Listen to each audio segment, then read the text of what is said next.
Any given Sunday. Despite its overuse, there isn't a more perfect phrase to describe what happened to the Bills in Week 9. Vegas' Super Bowl favorite and the number one team in the league by most measures got embarrassed by the 1-6 Jacksonville Jaguars, putting up only 6 points on offense. The offensive catastrophe we witnessed on Sunday is something that would seem impossible just a few months ago, when the Bills were coming off a conference championship appearance with one of the most explosive offenses in the league. Buffalo's dominance on the defensive side of the ball has kept them hovering around the top of the AFC, but the offense is a shell of what it was last year. So, like I do with most of my videos, this week I set out to answer two questions. First, what is causing this profound offensive regression, and second, what does it mean for the Bills' offense going forward? The most obvious difference in the Bills' offense from last year to this year is explosiveness, or rather lack of explosiveness, specifically on first and second down. Explosive plays are pass plays that go for over 15 yards and run plays that go for over 10 yards. And in 2020, the Bills were near the top of the league in both categories on first and second down.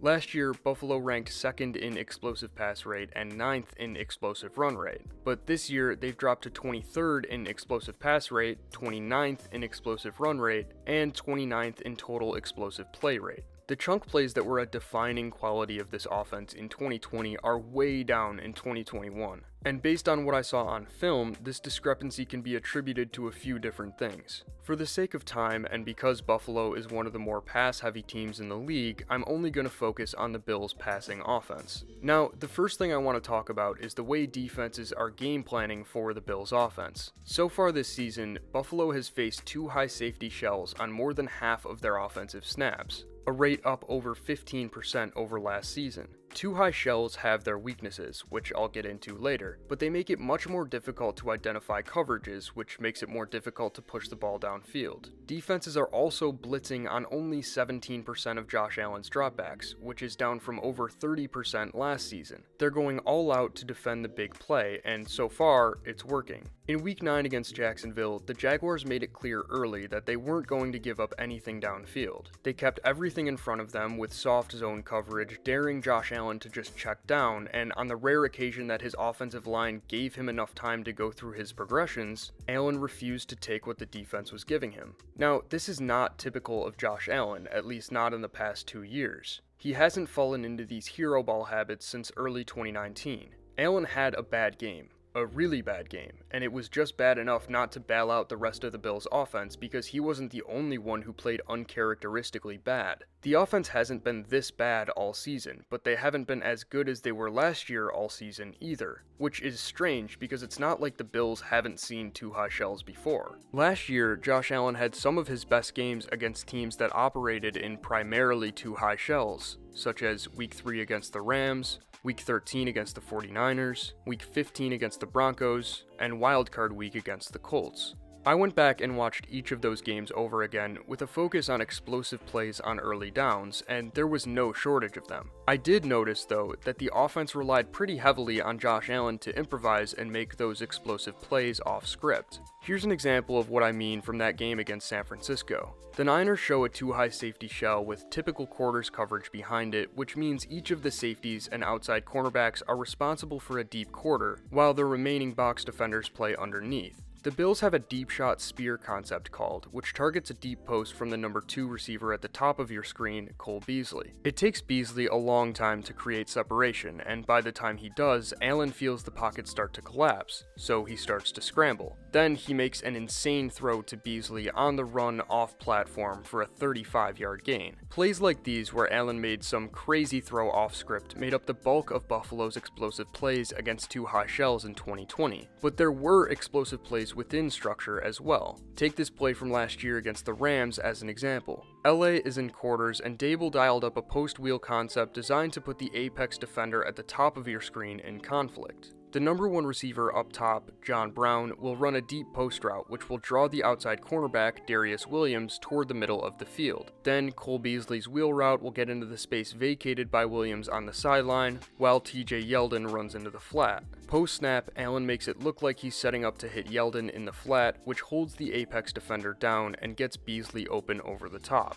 As the Bills showed time and time again last season, it's not impossible to take shots against teams who sit in too high shells. They did so frequently and productively, within structure and outside of structure. So why can't they do it this year? I want to go back to that last play real quick and emphasize the time it took for the concept to develop. I clocked it at right around 3 seconds. That's a long time to sit in the pocket and make a deep throw with a pretty low margin for error. And this year, the Bills' offensive line has not been able to hold up in protection long enough to allow Allen to make these throws from within the pocket on a consistent basis. Take a look at this play from Week 6 against Tennessee. The Bills are running the same post-wheel concept to the top of your screen with Emmanuel Sanders running the post and Cole Beasley running the wheel. Tennessee is in an inverted cover 2, which tells the two outside cornerbacks to each cover a deep half, while the safeties creep up into the hook zones over the middle and the apex defenders play the flats on the outside. Just like on the last play, the post route from the number 1 draws the outside cornerback inside, then the wheel gets into the space vacated by the outside corner. The problem is, Josh Allen is under pressure before Beasley gets open. Luckily, Allen got out of the pocket and hit Beasley in the end zone on the run, but the offensive line allowed pressure before the concept developed, and this has happened far too often in 2021. Here's another example from Week 1 against Pittsburgh. The Bills dialed up a spear concept similar to the one I showed you earlier. This is a concept that the Bills like to run against too high shells because it often gets a receiver matched up against a linebacker as they cross the field. Pittsburgh called Tampa 2, which is similar to cover 2, but tells the middle linebacker to drop deep into the hole between the two deep safeties. The Mike carries Cole Beasley's deep cross, which leaves Diggs underneath running toward Devin Bush. Because Bush's hips are open to the middle of the field, Diggs might get open on the sideline, but in pass protection terms, it takes an eternity for plays like these to develop, and by the time it does, Allen is under pressure. Pittsburgh did a great job of getting pressure up the middle on Allen and made sure to keep him in the pocket when he inevitably tried to break contain. One of the main ways teams are getting that pressure up the middle is with stunts. Stunts, also known as games, tell one or more defensive linemen to penetrate by attacking the inside shoulder of an offensive lineman,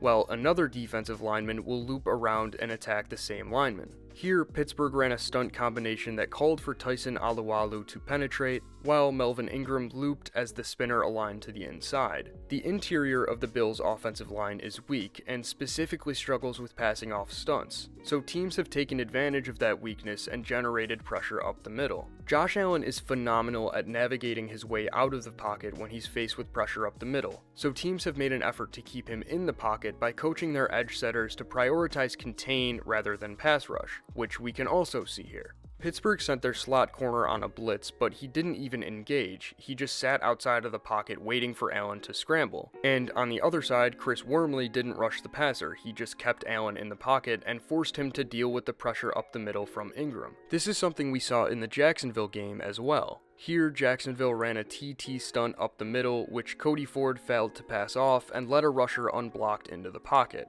Allen did get out of the pocket, but was forced to make a nearly impossible throw down the sideline that fell incomplete.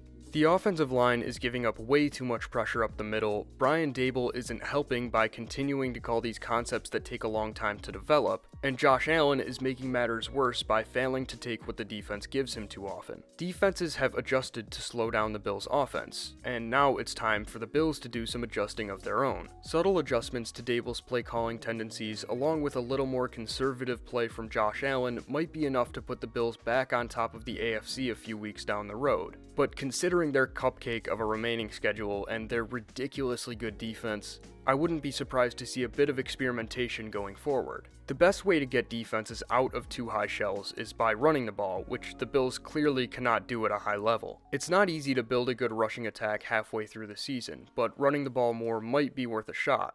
At the same time, the AFC is wide open, so an offensive overhaul is probably not worth the risk of losing a shot at the 1 seed. One way or another, this was a bad game.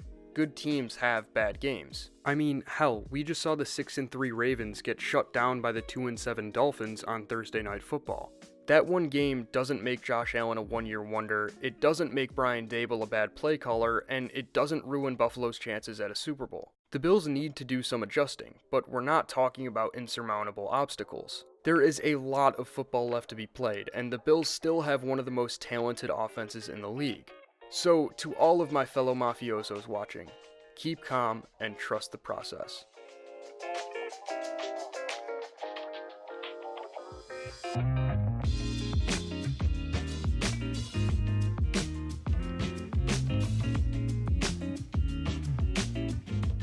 Before I go, I want to tell you guys a little bit about the sponsor of today's video, MyBookie. Just by reading some of the comments I get on my videos, I know that a lot of you guys have pretty strong opinions about how things are going to play out this season. So if you want to put your money where your mouth is, MyBookie is the best place to do so. You can bet on pretty much anything. You can choose teams to win outright with moneyline picks, you can pick teams to beat the spread, you can bet on weekly player props, division winners, conference championship winners, or even the Super Bowl winner. MyBookie has got it all. If you're more into sports other than football, MyBookie has MLB, NBA, NHL, MMA, and golf odds as well, just to name a few. And they're giving my viewers a very generous offer of doubling your first deposit of up to $1,000. All you have to do is use my promo code BILLY100 at checkout. So if you want to put your football knowledge to the test, or just make the games a little bit more interesting, MyBookie has got you covered. Again, that's promo code BILLY100 to double your first deposit of up to $1,000 at checkout. Thank you guys so much for watching this week's video. I know it wasn't the most popular topic, but I'm a Bills fan, and that's the best excuse I've got for not giving my awesome audience what they wanted. Nevertheless, I hope each and every one of you enjoyed watching today as much as I enjoyed studying this offense again. My Twitter and Patreon will be linked in the description as always, but I think that's all I've got for now, so until next time, later.